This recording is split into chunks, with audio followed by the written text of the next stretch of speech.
How to fix unable to remove payment method due to active subscription on iPhone.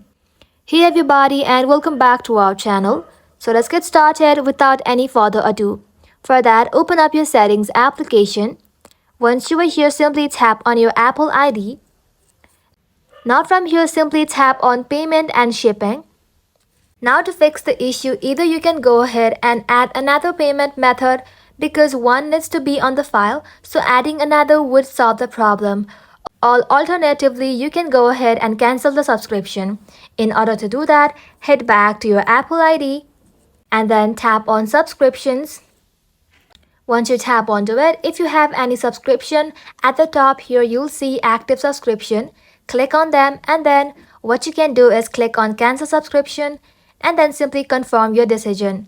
It will then end on that date. Now once you have done that, repeat the same process. Tap on payment and shipping. Now once you are here, if you have your payment method and if you want to remove it, simply tap on remove.